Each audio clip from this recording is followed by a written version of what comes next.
What's going on, people? It's your boy John coming back at you again with another video in typical John style. We're in the forest once again, because where else is it better to make a better video? Give me one place, I don't know. There is no place on earth, so this is sublime.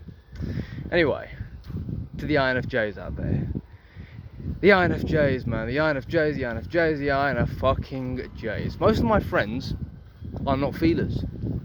They're very logical, very cold and rational, and, you know, they're all the... So I've got one friend who's an ENTP. I used to have a friend who was an IS. No, he was a feeler, but he was still an IS. He was an introverted sensor. My brother is an ENTJ, you know how they are. I've got a friend who's an INTP.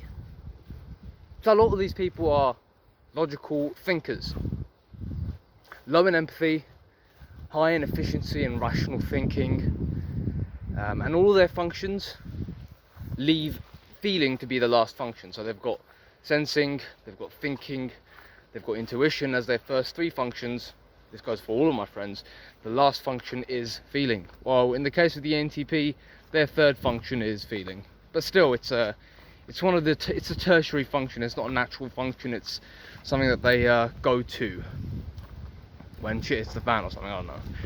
But the INFJ, and I guess the INFP and the other feeler types, feeling is a dominant function. It's one of the dominant functions anyway. With the INFJ, it's a secondary function. With the INFP, it's a first function. Jesus, I'd hate to deal with that. But yeah, our last function as INFJs is the sensing, extroverted sensing. That's our last function, which is basically the present moment function, which is being in the here and the now and dealing with facts and figures that exist here and now, and dealing with tangible concepts and data that can be worked upon in the here and the now. Okay? That's our last function. So that's why INFJs are philosophers, thinkers, writers. They even act in the background of things. They're not in the foreground, so they're not necessarily leaders. They're not necessarily good at managing people. They're not all this, because that all requires sensing, being in the here and the now. But we're good at formalizing the tangible concepts that go into sensory activity, but we don't actively play a part in its, what do you call it, in its execution. That's usually left up to the extroverts and the sensors and people who can put these things into practice. Even the thinkers who have thinking as their first function, these people will do that. They'll put it out there in the world. We won't, because our first function is intuition, which is the god of all the functions, and then it's extroverted feeling. So that's dealing with other people and communication and, you know, detecting vibes and reading people and all of that stuff, and empathizing and empathy and all that shit. And our third function is then thinking, and then the last function is sensing. So as an INFJ, what did I do to develop the inferior functions? Okay, because thinking was already pretty developed when I discovered my type when I was around 19, 20. Thinking was already developed, but I realized that feeling was not developed. Extroverted feeling, communication, making connections and relationships with people, moving things forward in relationships, that was not developed for me, even though it was a secondary function. I always knew that I was good at persuading people and talking to people and convincing people that my view of seeing things is real and right and you should believe in it. I was very good because I'd come across as a salesman, right? Very persuasive, very dominant. I'd be very, cutthroat with it, and I'd combine thinking and feeling to present a very good argument. Thinking would organize the argument, and feeling would take responsibility for its deliverance.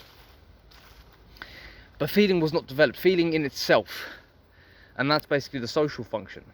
So I realized that I need to develop feeling by getting out more, talking to more people, and getting more data for the intuition, so that I could utilize feeling in a more persuasive and more useful application, rather than just simply telling jokes and empathizing with people and having good conversations, right? To use it actually in a practical ability.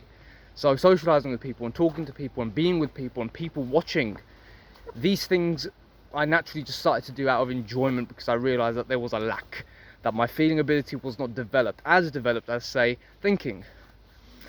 And at first, the reason why I realized this was because I knew I had a persuasive ability, but I came across as an INTJ to a lot of people, and I even thought I was an INTJ as well, because the way I spoke was very logical, very, very cutthroat, very rational, very cold, very brutal. I mean, I'd just say what I think. I wouldn't really try and hide it. But I realized that that was more to do with conceptual thinking and not how I naturally am. The way I naturally am is very empathetic, very kind, very warm, and very charismatic when I get into extrovert feeling mode. But I wasn't like that when I was in introverted thinking mode. I was like a cold robot, like the Terminator. So I wasn't even like a human being, man. I came across as a fucking weirdo. But that's because my feeling function was not developed, and I also thought that it was a weak function. I thought it was fuck feeling, that's for pussies, that's for women, that's not for me, that's for soy boys, right? But that's a very wrong way of looking at it. Empathy and connecting with people is a very important function to have. Very important function. It's responsible for all your connections, and the INFJ I told you this before, and I've seen it in my own experience, it can be a very, very powerful function when utilized correctly. But if it's not being guided by intuition, and if it's not being kept in check by thinking, it comes across as people pleasing. And this is something I had to deal with when I was younger, people pleasing, because I just thought that I should go straight into feeling mode and make connections with people. But that's not the way you do it. The way you do it is you take a break, you become present, you become very in the moment, and then feeling will naturally arise from the data that's been gathered by intuition, if you get what I mean. So this is what our challenge is. The challenge is to utilize the presence function, or the presence ability, and be in the moment and be in the here and the now. How do you do that? Okay, you develop the final inferior function, which is sensing. Extroverted sensing. This is what your task is as INFJs, to be in the here and the now as much as possible, to get out of your brain, get out of your thinking, get out of your mind, and be in the here and the now. Not only will this solve 90% of your anxiety problems, which you'll realize are just your mind trying to create problems for no reason, and it's just a useless thinking, it's a waste of time, but you'll find that with the more efficient use of energy when it comes to using your mind will become very sharper. It will make a lot more accurate analyses of people, and it will become very, very skilled at doing this over time, and your intuition will also become a lot more sharper when you're using it at your own will. So when it's not using you, but you're using it. Okay, so how do you develop your sensing function? Well, you do things that I'm doing right now. Number one, you meditate. Meditation is the god of being in the present moment. You're training your mind to stay out of useless thinking. You're yourself discovering how much your mind uses you and you don't use it. How your mind is a coward and how it will create anxiety at every corner. You'll see the ego and how it is a very damaging influence on your life. So you're not getting rid of these things, but you're becoming aware of these things. You're then becoming aware of your own breath, you're becoming aware of your own heartbeat, your own presence, you're becoming aware of the sounds around you, the sights around you, the voices, everything that's going on. You're becoming aware of this. Okay, you're training your mind and your body to be in the here and the now, in the present moment. And now you take it further and you do nature walks. Nature walks are fantastic for being in the present moment because nothing's going on. You just be still, you be present, you be silent, and you observe and you listen. And you feel, you become connected to it. Another way of becoming present or being in the present moment. And the other thing as well is doing some sort of sensing activity. So of course when we INFJs get stressed, we tend to become hardcore sensors.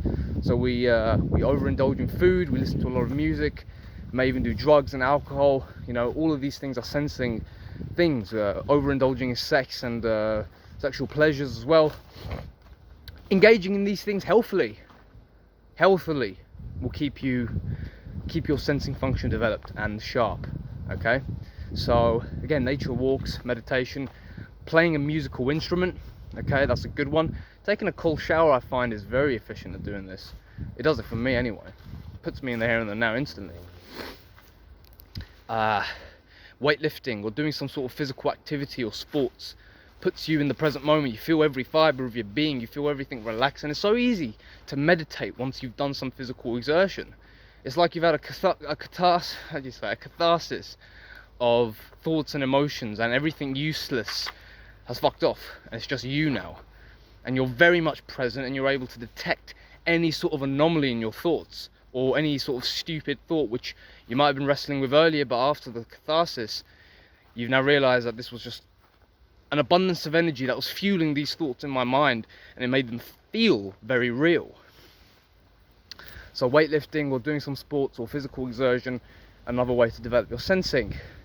That's going to be it. But these are things that you should be working on every single day. Not just once a day, once a week, every single day. It should be a priority of yours to be working on these functions so that you can become a more efficient person and develop your weak spots.